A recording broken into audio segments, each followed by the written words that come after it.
The letter showed up on a Wednesday morning, wedged between a water bill and a pizza coupon. I almost didn't open it, but something about the return address stopped me. County Recorder's Office. I stood at my kitchen counter and read it 3 times. Then a fourth, a mechanic's lien filed against my property by a contractor I had fired 2 weeks ago. My hands weren't shaking. I wish they were. That would have felt normal. Instead, I just went completely still. Travis had done it. He'd actually done it. He thought he could use the legal system like a weapon, file a lien, freeze my ability to sell or refinance, and watch me panic. What Travis didn't know, what he couldn't have known, was that the night before I fired him, I had made him sign a document. One document, and that document was about to end him. You're watching around the world. Drop your location and current time in the comments. I'm not the kind of person who goes looking for fights. Ask anyone who knows me. I show up on time. I pay my bills. I wave at my neighbors, even when I don't feel like it. I'm the guy who lets someone merge in traffic. The guy who tips 20%, even when the service was mediocre. I say this, not because I want you to like me. I say it because it matters for what comes next. Because when this whole thing started, I made a decision early on. I was going to be reasonable. I was going to be fair. I was going to give every benefit of every doubt. That worked out great for me. Obviously, I bought my house 6 years ago. Single-family home, mid-sized city, nothing fancy. 2 bedrooms, a backyard just big enough to matter, and a kitchen that hadn't been updated since approximately 1987. Linoleum floors, laminate counters with a burn mark near the stove that I could never fully explain, cabinet doors that hung slightly crooked no matter how many times I adjusted the hinges. I loved it. Anyway, you have to understand what this house meant to me. I grew up moving, apartments, rentals, my aunt's spare room for 14 months when things got bad. I never had a place that was actually mine. A place where I could put a nail in the wall without asking permission, where I could paint a room whatever color I wanted, where I could sit on the back steps at 6 a.m. with a cup of coffee and know that this right here belonged to me. So when I finally saved enough to buy this house, it wasn't just a real estate transaction. It was the first time in my life that I felt like I had solid ground under my feet. I was not going to let anyone take that from me. By year 5, I had settled in. The mortgage was manageable. I had a small emergency fund. And I started thinking about what this place could be if I actually invested in it. Not flipping it. I wasn't going anywhere. Just making it into something I was proud of, not just something I owned. The kitchen was first on the list, always was. Tear out the linoleum, put in real flooring, replace the counters, update the cabinets, maybe knock out a small section of wall to open it up to the living area. I got 3 quotes, did my research, read reviews like it was my second job. I made spreadsheets, I made notes on the spreadsheets. I am, if nothing else, thorough. The project was going to run somewhere between $18,000 and $22,000, depending on material choices. That was real money for me. Saved for years money. Don't touch this under any circumstances money. So I was careful. I asked questions. I checked references. I made sure every single thing we agreed on was in writing before a single tool came through my front door. I did everything right, and then I hired Travis. Travis Hole ran a small contracting outfit called Hole Home Solutions. 4.6 stars on Google, 30-some reviews, phrases like professional and punctual, and did exactly what he promised. Showed up more than once.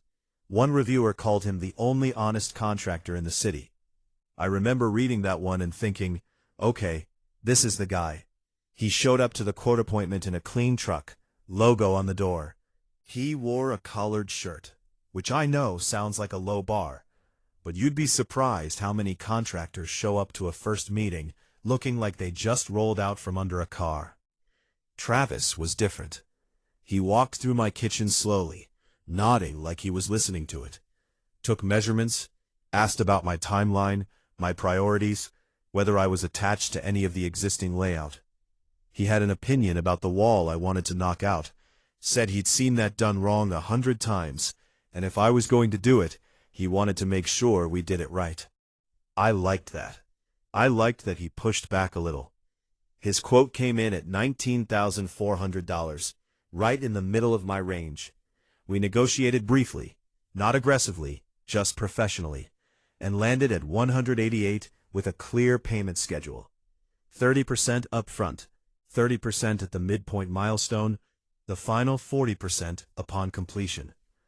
I had my lawyer friend, guy I'd known since college, does mostly real estate and contract work, look over the agreement before I signed. He flagged a couple of vague clauses. We got them tightened, and then I signed. Everything was clean. Everything was documented. Travis started on a Monday. The first week went fine. Demo went smoothly. Flooring came out clean. The bones of the kitchen looked good. Travis texted me updates, sent photos, answered my questions within the hour. I thought I had gotten lucky. Then somewhere in week 2, things started to shift. Nothing dramatic at first.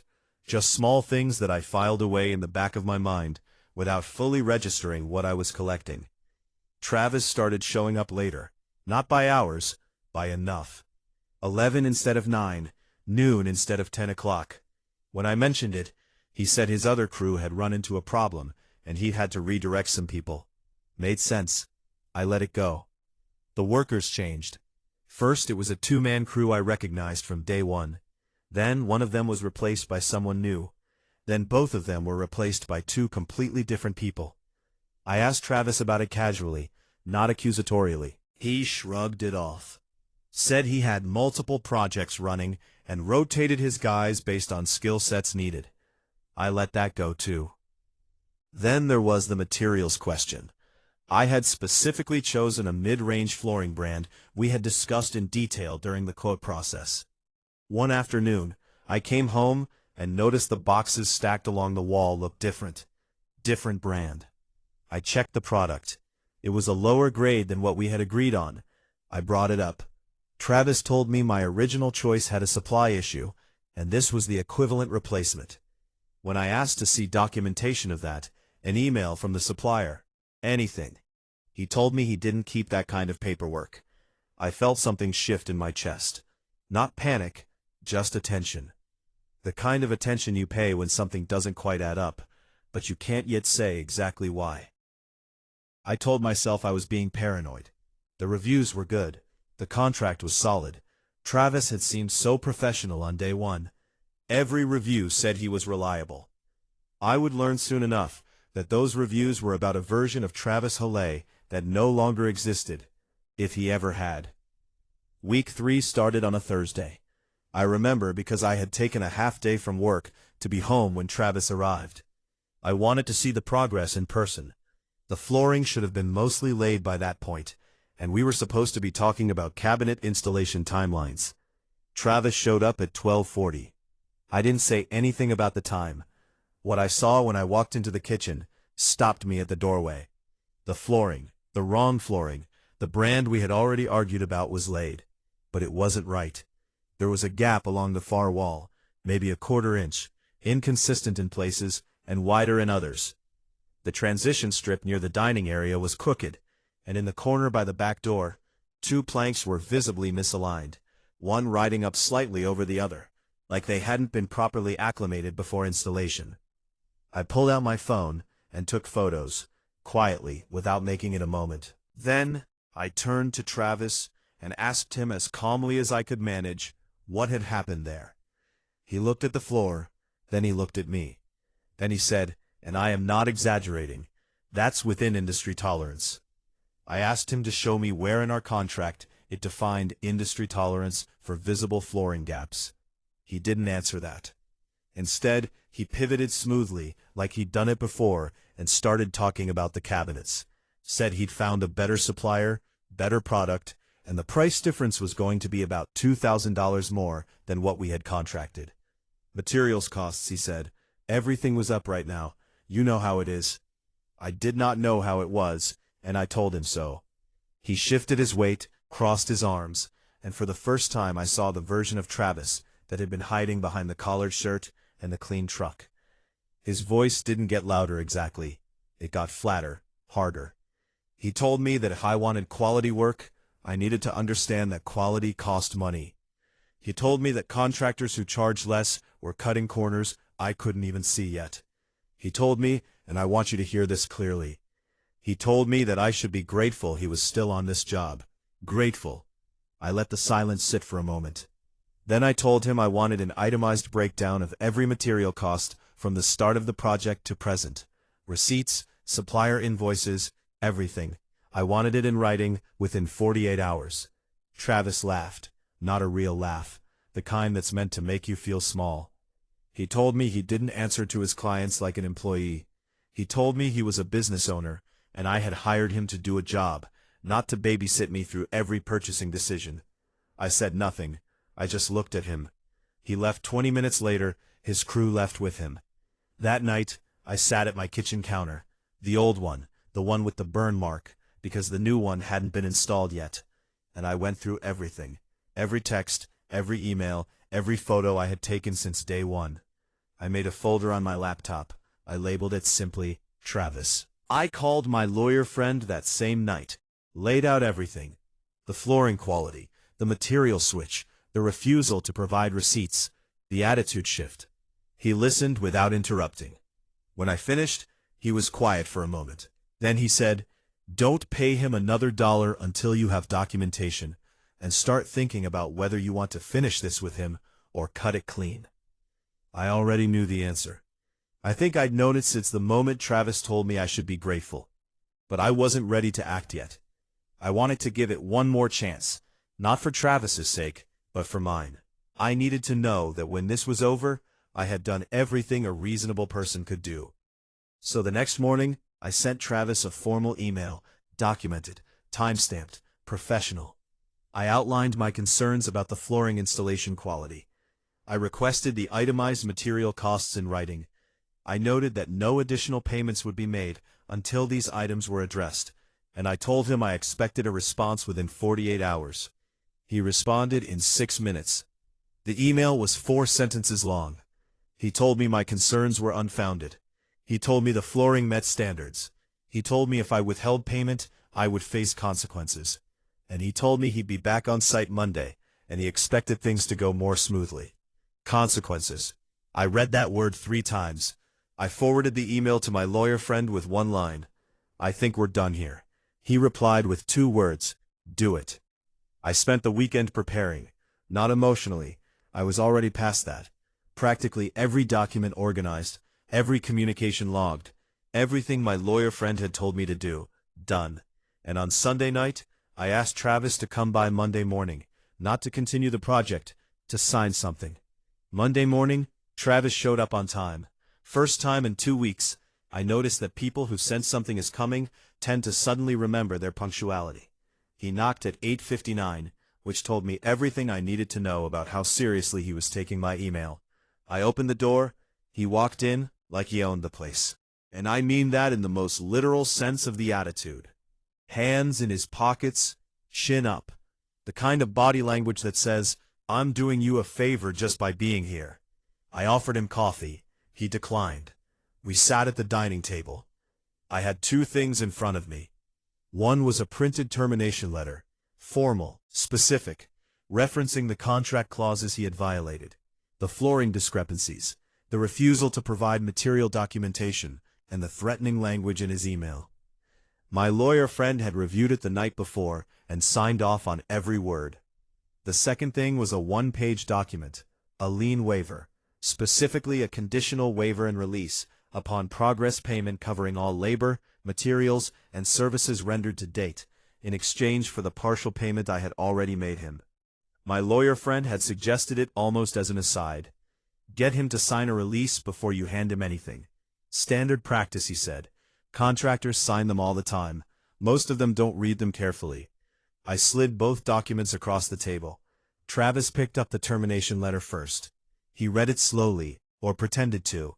His eyes moved too fast for someone actually absorbing legal language. When he put it down, his jaw was tight. "You're firing me," he said. "Not a question." "I'm terminating the contract," I said, "per the clause we both signed. Cause is documented." He leaned back in his chair and looked at me. The way people look at something they're deciding whether to step on. "You're making a mistake," he said. I didn't respond. "You know what finishing this kitchen is going to cost you with someone else?" He shook his head slowly. "Nobody's going to touch another contractor's half-finished job for less than a premium.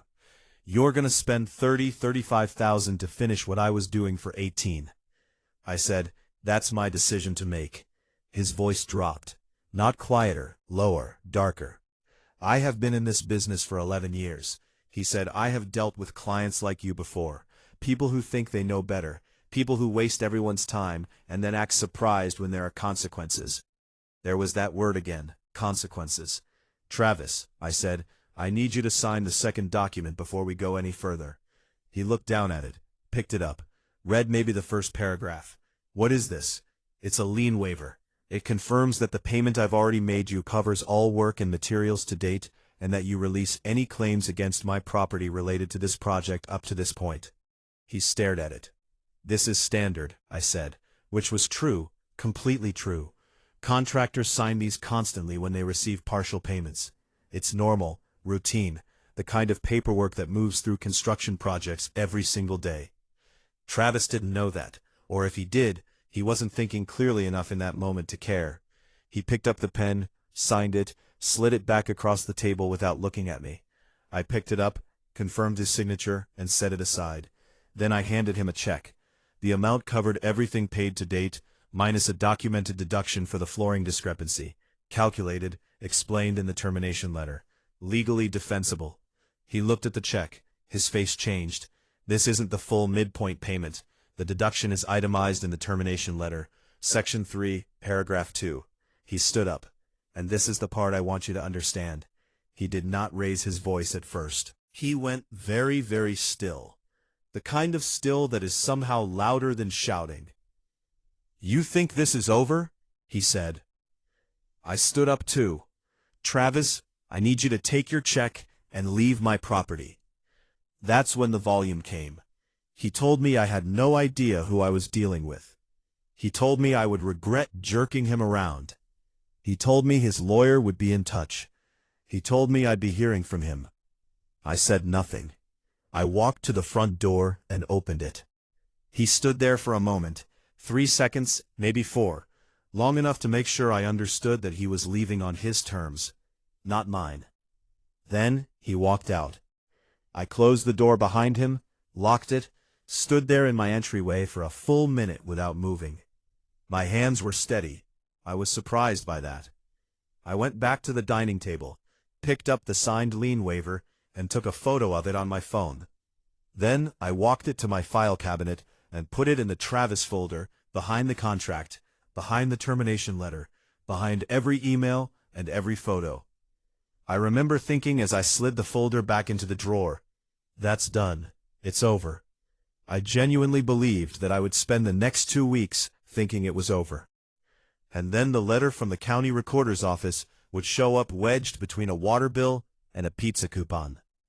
The call came on a Tuesday afternoon. My realtor, woman named Diane, who I had worked with when I bought the house, and had recently re-engaged because I was thinking about selling. Not because I wanted to leave, but because the renovation, even half-finished-ish, had pushed the property value enough that it made financial sense to explore my options. Maybe sell, maybe refinance, and pull equity out. I hadn't decided yet. Diane wasn't calling about listings. "Jason," she said, and I could hear it in the first syllable, that careful tone people use when they're about to tell you something they don't want to say. "I need you to check something. Have you received any legal notices recently? Anything from the county?" I told her I hadn't checked the mail in a couple of days. "Go check it," she said. "I'll wait." I walked to the mailbox in my socks. It was a cold morning.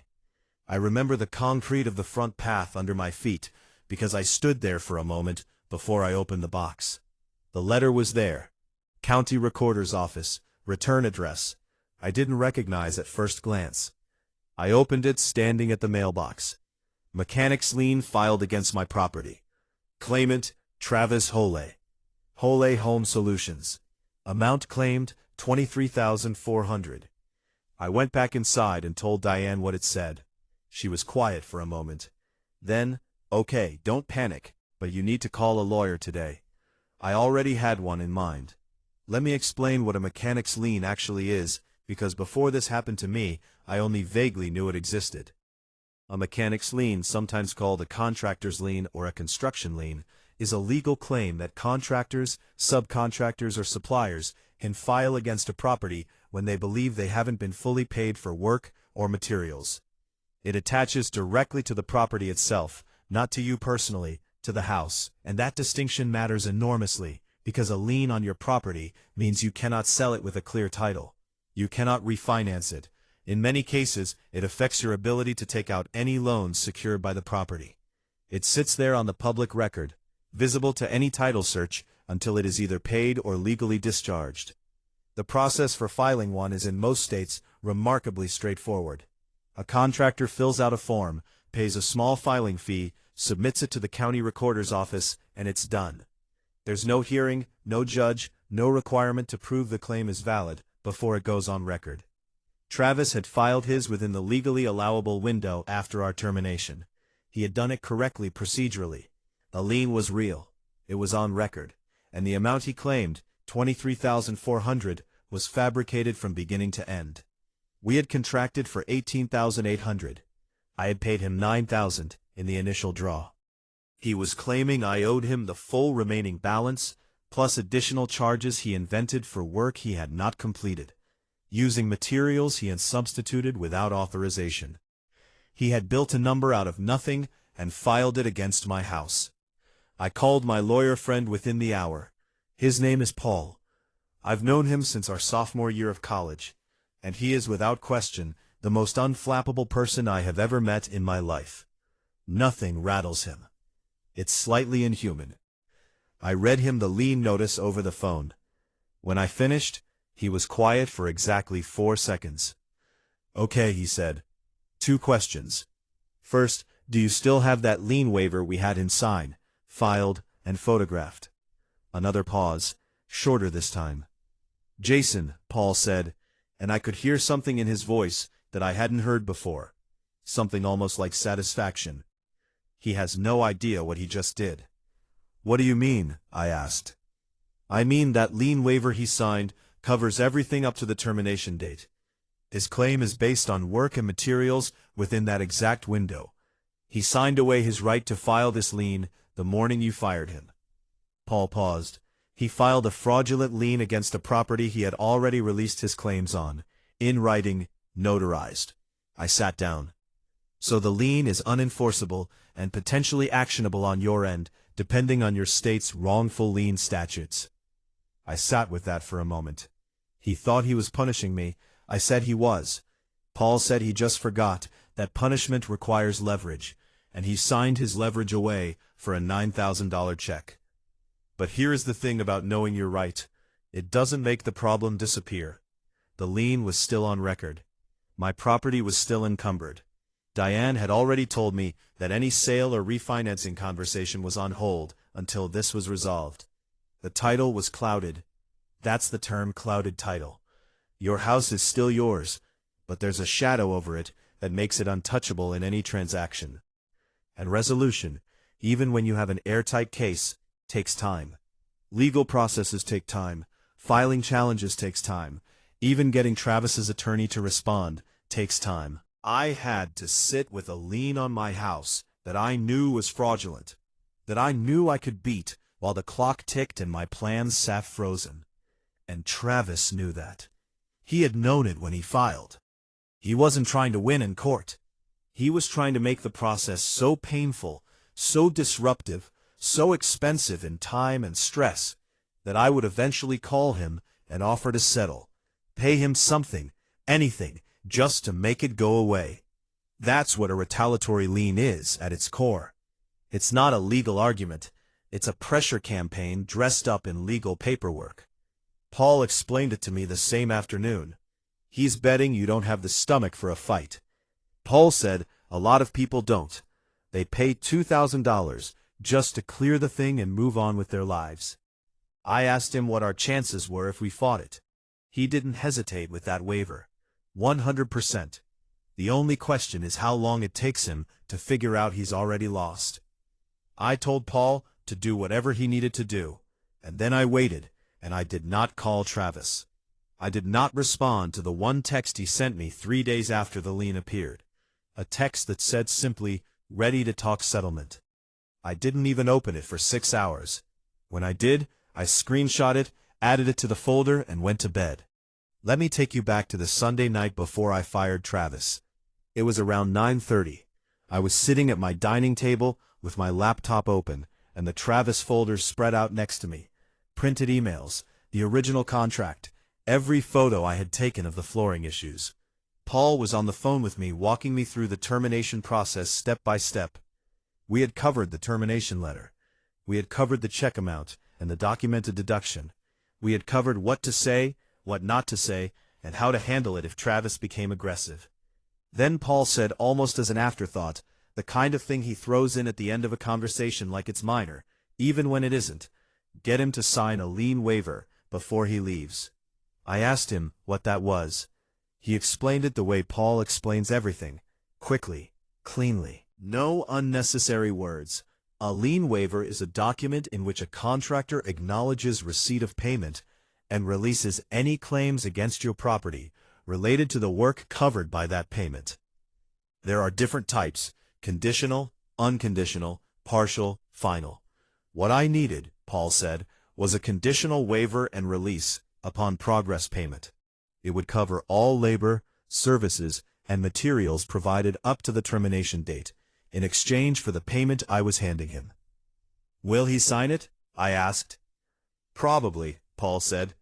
"Contractors sign these constantly. It's standard practice in construction. Most of them don't think twice about it, especially when they're getting a check at the same time. And if he refuses, then you don't hand him the check, and we figure out next steps. But I don't think he'll refuse.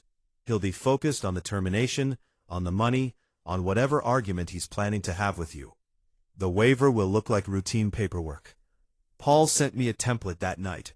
I filled in the relevant details: project address, payment amount, date, scope of work covered. I had it notarized the following morning at a UPS store 2 miles from my house, 30 minutes before Travis arrived. Total cost of notarization, $14. Here is what I want you to understand about that document. It was 1 page, single-sided.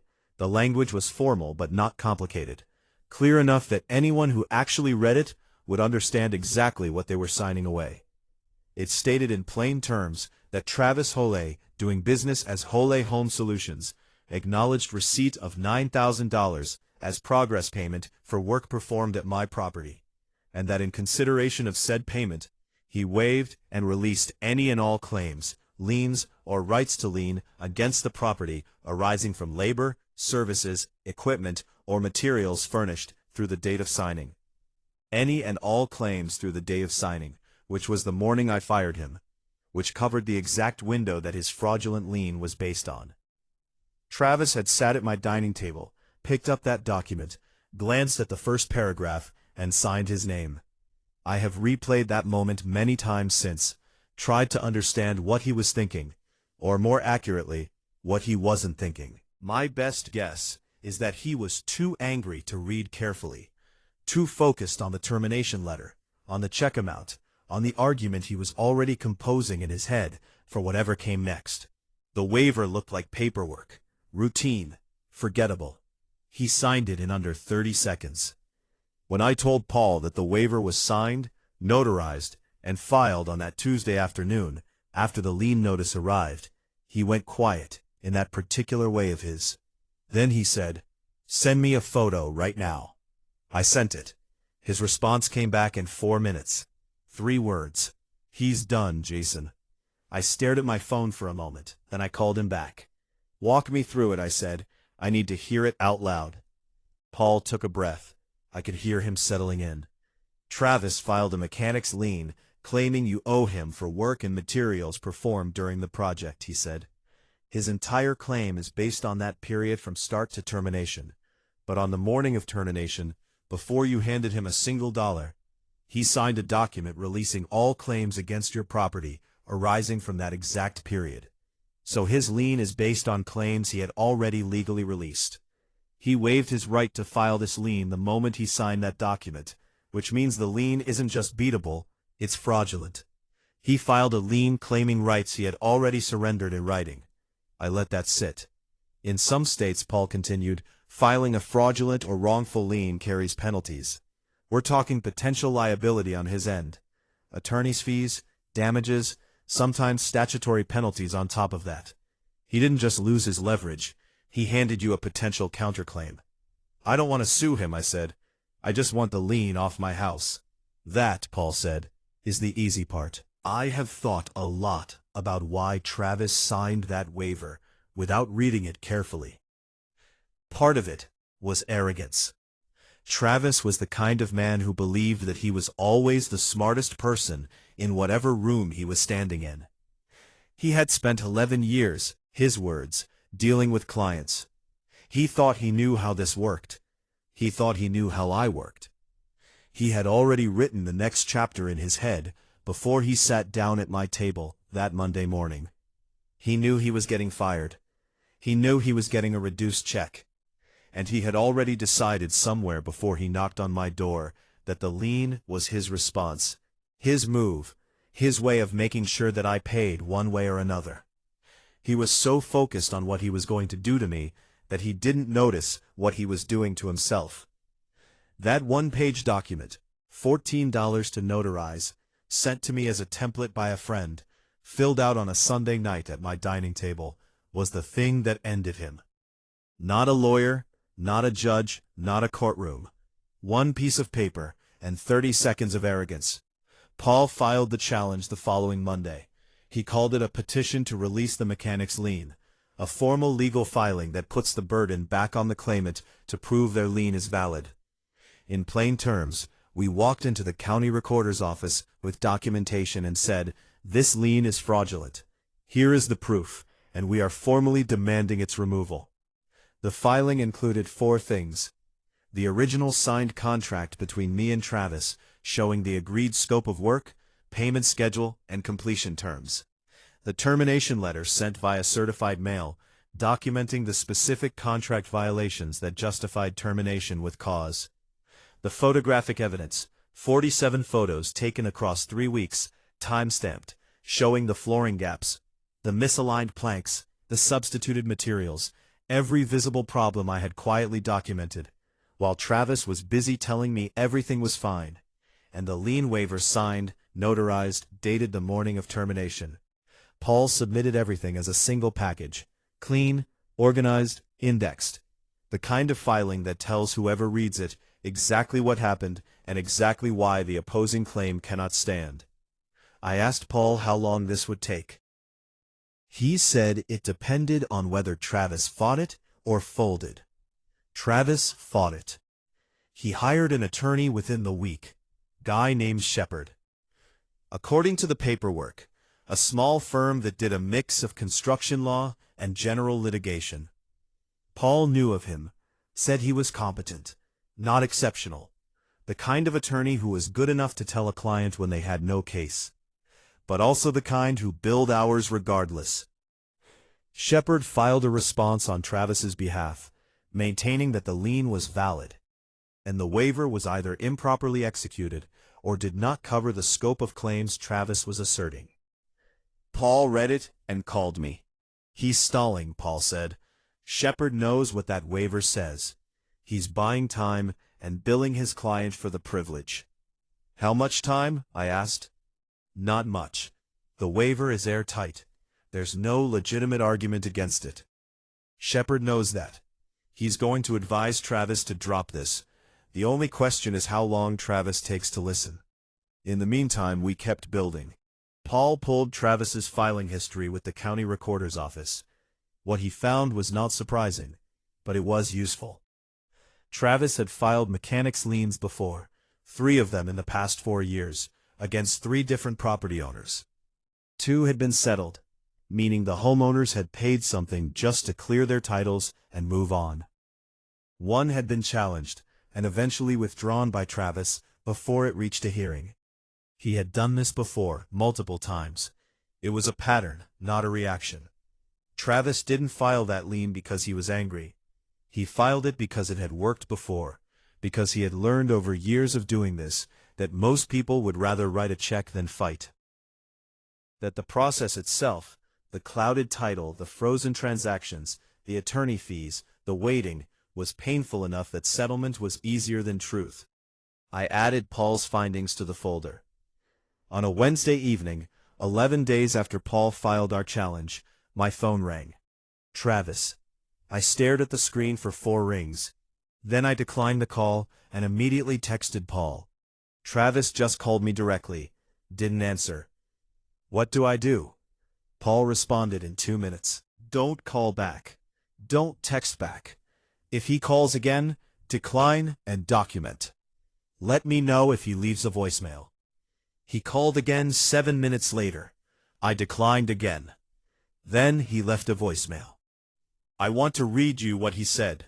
Not word for word, but close enough that you understand the tone. He said he thought we had gotten off on the wrong foot. He said he had been thinking about the situation, and he believed there was a reasonable middle ground. He said he wasn't looking to drag this out, that he was a businessman, that businessmen solve problems. He said if I called him back, we could probably work something out, something fair for both of us. His voice was completely calm, almost warm. It was the most frightening version of Travis I had encountered. Not the man who went still and flat at my dining table. Not the man who told me I should be grateful. This version, the reasonable version, the let's work it out version, was somehow worse, because it meant he had recalibrated. He had decided the aggression wasn't working, and switched tactics without missing a beat. I forwarded the voicemail to Paul with one line, documented. Paul replied, good, don't engage. I didn't. 3 days after the voicemail, Paul called me in the afternoon. I could hear it in his voice before he said a word. That particular quality of controlled satisfaction that Paul reserves for moments when something has gone exactly as he predicted. Shepard called me this morning. Paul said, I sat down and he reviewed the full evidence package, specifically the waiver. Paul paused. He's advising Travis to withdraw. I exhaled slowly. Travis is pushing back. Apparently doesn't want to drop it. But Shepard is a professional. He's not going to take this to a hearing when the opposing evidence includes a signed, notarized lien waiver that directly invalidates his client's claim. That's not a case. That's a loss with extra steps. So, what happens now? Shepard files a withdrawal. Lien gets released from the record. Your title clears. Another pause. Travis is going to have to pay his own attorney fees on top of everything else. Guy spent money to have a lawyer tell him he had already lost before he started. I didn't say anything for a moment. How long until it's official? I asked. Few days, maybe a week. County processing times. I asked Paul what I owed him. He told me not to worry about it. We'd figure it out. He always says that. I always pay him anyway, because I am not the kind of person who lets something like this go unacknowledged. I want to tell you something about those 11 days between Paul's filing and Shepard's call. They were not easy. I know how this story sounds from the outside. Guy has the right document. Lawyer friend steps in. Lien gets cleared. Clean, efficient, satisfying. And it was all of those things eventually. But during those 11 days, I woke up at 3 o'clock in the morning more than once. I checked the county recorder website compulsively, looking at my property record, seeing that lien sitting there in black and white on a public database. I called Diane twice just to confirm what I already knew, that nothing could move until this was resolved. I calculated at 2 o'clock in the morning on a Thursday how much the delay was costing me an opportunity if the market shifted before my title cleared. I want you to know that, because I think it matters. Having the right answer doesn't make the waiting painless. Knowing you're going to win doesn't make the days between now and the win feel any shorter. Travis knew that. He had designed the whole thing around it. He had filed that lien, not because he believed he would win. He filed it because he believed the winning wasn't the point. The damage was the point. The disruption was the point. The 3 a.m. wake-ups and the compulsive website checks and the frozen transactions, that was the whole plan. He almost got what he wanted. The word almost is doing a lot of work in that sentence, because 3 days after Shepard's call, I got a letter. Not from the county recorder's office this time, from Paul. 2 pages, official, clean. The lien had been formally withdrawn and released. My title was clear. Section 9, the resolution. Target. Approximately 1,100 words. I got Paul's letter on a Tuesday morning. Same day of the week as the lien notice. I don't know why that detail stuck with me, but it did. The symmetry of it. A Tuesday had started this, a Tuesday ended it. I read the letter at my dining table, the same table where Travis had sat across from me and told me I should be grateful. The same table where I had organized the folder, made the calls, done the math at 3 in the morning. I read it twice, then I set it down and sat there for a while, without doing anything in particular. I'm not sure what I expected to feel. In the movies, this is the part where the music swells, where the protagonist walks outside into the sunlight and takes a long cinematic breath, where there's some moment of visible, expressible triumph. What I actually felt was quieter than that, smaller, like something that had been pulled tight for weeks had simply released, not dramatically, just gone slack. I called Diane first, told her the title was clear. She made a sound that was half relief and half professionalism, snapping back into place. And within 4 minutes, she was already talking about next steps, market timing, comparable listings in my area. I told her to give me a week before we started any of that. Then I called Paul. He picked up on the second ring. Got the copy, he said, before I could say anything. Paul, don't. He said, not unkindly, just efficiently. Paul has never been comfortable with gratitude directed at him. It's one of his least convenient qualities, and also one of the things I respect most about him. I'm going to take you to dinner, I said. Fine, he said. Somewhere with a good wine list. Done. We stayed on the phone for maybe 3 more minutes talking about nothing in particular, which with Paul is its own kind of warmth. I want to tell you what happened to Travis, not because it's dramatic. It isn't. There was no public unraveling, no courtroom moment, no scene where he stood in front of a judge and had to answer for what he had done. If you're waiting for that version of this story, I have to be honest with you. It doesn't exist. Real life doesn't usually give you that. What it gave me instead was smaller and in its own way more satisfying. Travis withdrew the lien, paid Shepard's fees out of his own pocket, which, given that Shepard had essentially spent several billable hours telling Travis that he had already lost, could not have been a comfortable conversation. The withdrawal cost him money. The failed pressure campaign cost him more. His Google reviews caught up with him. I don't know who left them. I didn't, though I considered it carefully. But within a few months of our situation, 2 new reviews appeared on his Hole Home Solutions page. One from a homeowner describing a flooring installation that sounded remarkably familiar. One from someone who mentioned a lien filed after a dispute and then quietly withdrawn. His rating dropped from 4.6 to 3.8. In contractor terms, that's not a small thing. That's the difference between getting shortlisted and getting passed over. That's the difference between a phone call returned and an inquiry ignored. I checked his page once, maybe 6 weeks after the lien cleared. Then I stopped checking, not out of discipline, just because I realized one morning that I had stopped thinking about Travis entirely for several days in a row. And that felt like the real resolution, not the letter, not the cleared title. The day his name just stopped taking up space in my head. The kitchen got finished. Different contractor, woman named Sandra, who came recommended by a neighbor and who showed up on time every single day, sent me itemized receipts without being asked, and finished the project 4 days ahead of schedule. She signed a lien waiver with every progress payment. She did it without blinking. Standard practice, she said the first time I put one in front of her. That's what I've heard. I said the flooring is right, the cabinets are right, the wall I wanted to open up is open, and the kitchen flows into the living area the way I had imagined it when this whole thing started, back when it was still just a dream on a napkin and a set of 3 competing quotes. I stood in it one evening after Sandra's crew had packed up for the last time. Just stood there, in the middle of it, with the lights on, looking at what it had become. I thought about the burn mark on the old counter, gone now. I thought about the crooked cabinet doors, gone. I thought about the linoleum that had been there since 1987, that I had walked across for 6 years without ever once walking across it, the way I walked across this floor. Now, like it was mine, like it had always been mine, like nothing had ever threatened to take it away.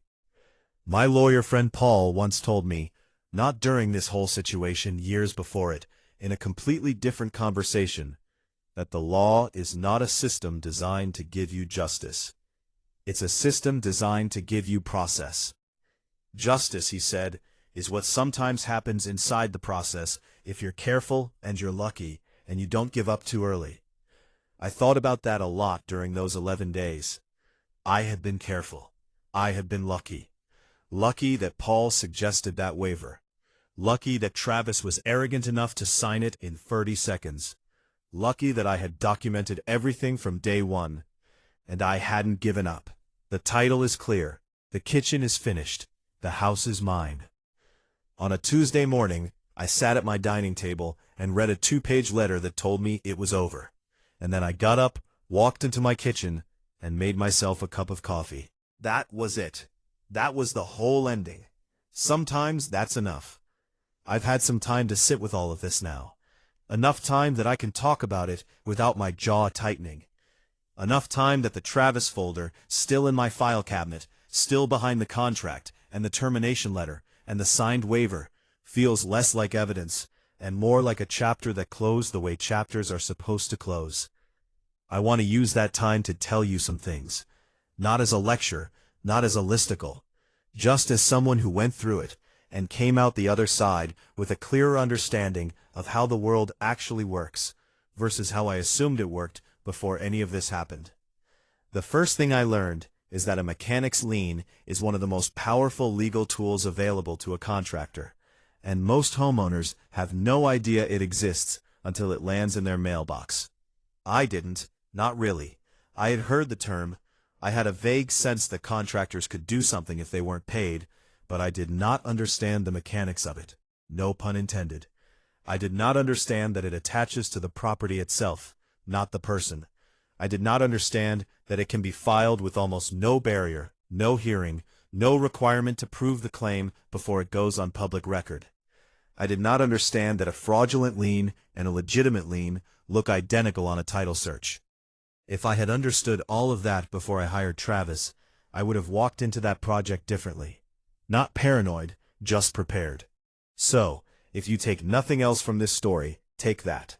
Know what a mechanic's lien is before you hire anyone to work on your home. Know that it exists, know how it works, and know that the best time to protect yourself from one is before the first tool comes through your door, not after the letter arrives. The second thing I learned is that documentation is not paranoia, it is protection. I took 47 photos over 3 weeks. I kept every text message. I saved every email. I printed and filed every document related to that project, from the day I signed the contract to the day Paul's letter arrived. I remember consciously telling myself I was probably overdoing it, that I was being anxious, that this was a normal renovation with a normal contractor and I should relax. I was not overdoing it. Every single piece of documentation I collected ended up in that evidence package Paul filed. Every single one mattered. The photos proved the quality issues. The emails proved the threatening language. The termination letter proved the cause for firing. The waiver proved the release of claims. If I had been less thorough, if I had let a week go by without documenting the flooring gaps, if I had taken Travis's word about the material substitution instead of noting it in writing, the outcome might have been different. Not certainly different, but possibly. Document everything from day one, not because you expect to fight, but because documentation is what turns a he said dispute into a clear, factual record. The third thing I learned, and this is the one that matters most, is that how you fire someone is just as important as whether you fire them. I had every right to fire Travis. The contract gave me that right. His behavior justified it. The decision was correct, but the decision alone wasn't enough. It was how I executed it that determined what happened next. I consulted a lawyer before I fired him. I sent a formal termination letter via certified mail, not a text message, not a phone call, not a heated conversation at the front door. I documented the cause in writing, referencing specific contract clauses.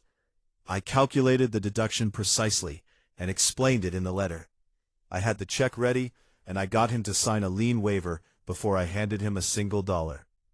Every one of those steps mattered. Remove any one of them, and the story changes. If I hadn't consulted Paul beforehand, there would have been no waiver. If there had been no waiver, Travis's lien would have had teeth. The fight would have been longer, more expensive, and considerably less certain.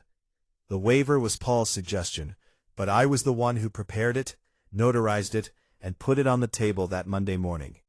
I was the one who made it a condition of payment before Travis ever sat down.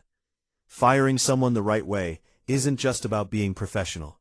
It's about closing every door behind you as you leave. The fourth thing, and I'll keep this one short because it doesn't need much elaboration, is that not every contractor is Travis. Sandra finished my kitchen on time, under budget, with itemized receipts, and zero drama. She signed every lien waiver I put in front of her, and never once made me feel like I was being unreasonable for asking. There are good contractors. There are honest ones. There are people who show up when they say they will, and do what they agreed to do, and treat your home with the kind of care they would want someone to treat theirs. Travis was not one of them. But Travis was also not the rule. He was the exception that I happened to encounter on the worst possible project, the one that mattered most, the one I had saved for years to afford. Do your research. Check references, real ones, not just star ratings. Get multiple quotes. Read your contract. Ask for lien waivers with every progress payment. And if something feels wrong early, pay attention to that feeling. Don't talk yourself out of it, the way I did in weeks 2 and 3. Your instincts are documentation too. I still have the Travis folder. I don't know why I haven't thrown it away. Maybe because it feels like the kind of thing you keep, not to dwell on, but to remember a record of the time someone tried to use the legal system as a weapon against me, and found out that I had accidentally built a shield out of a $14 notarization and one piece of paper. My kitchen is finished. My title is clear. The house that I saved for years to own that gave me solid ground for the first time in my life is still mine. Travis Holley thought he could take that from me. He was wrong.